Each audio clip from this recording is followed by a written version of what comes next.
Hi అండి, నమస్తే. అలాగే సార్. కొన్ని వందల కోట్లు ఖర్చు పెట్టి ఒక పెద్ద హీరోతో ఒక పెద్ద సినిమా ప్లాన్ చేస్తే ఒక్కోసారి అది బాక్స్ ఆఫీస్ వద్ద ఫ్లాప్ అయిపోతుంది.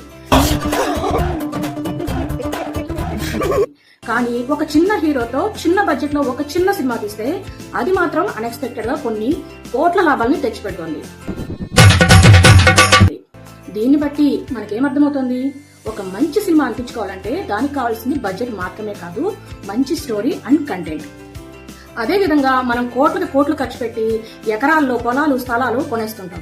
కానీ తిరిగి వాటిని మనం అమ్మినప్పుడు అది లాభాలు తెచ్చిపెట్టకపోగా మనం కొన్న రేటు కంటే తక్కువ రేటుకి అమ్ముకోవాల్సి వస్తుంది. పెద్ద సమస్య వచ్చి పడిందే, ఇప్పుడు ఏం చేద్దాం? కానీ ఎప్పుడో ఒకసారి ఎక్కడో ఒక చోట కొన్ని లక్షలు పెట్టి గజాల్లో కొన్న ఒక స్థలం మాత్రం మనకి కోట్లలో ఆదాయం తెచ్చిపెడుతుంది. దీన్ని బట్టి మనకేమర్థమవుతుంది? నాకు అర్థం కాలేదు సార్. మనం ఎన్ని కోట్లు పెట్టి ఇన్వెస్ట్ చేసామనేది కాదు, ఎక్కడ మనం ఇన్వెస్ట్ చేసామనేది చాలా ఇంపార్టెంట్. ఈ మాత్రం ఇస్తే చాలు, చెలరేగిపోతారు.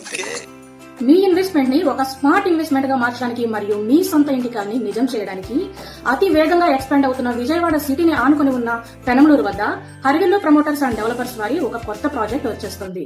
ఇప్పుడు చెప్తున్నారు, ముందే చెప్పాలి కదా. ఈ ప్రాజెక్ట్ లో మీరు ఇన్వెస్ట్ చేసినట్లయితే రిటర్న్స్ మాత్రం ఊహాతీతంగానే ఉంటాయి. మీరు ఇంకా అలాగే ఆలోచిస్తూ కూర్చున్నారంటే ఒక్క ప్లాట్ కూడా మిగలదు. మరి వెంటనే ఈ స్క్రీన్ మీద ఉన్న నంబర్ కి కాల్ చేసి మరిన్ని వివరాలు తెలుసుకుని సైట్ విజిట్ చేయండి. Thank you for watching. Hello బావ, నేను చెప్పు. నువ్వు ఇమీడియట్ గా పని చేయాలి. 5 కోట్లు ఇచ్చి ఒక మనిషిని అర్జెంట్ గా పంపించు. ఎందుకు? వాడెవడో కొనేసుకునే ముందు మనమే కొనేసుకుందాం.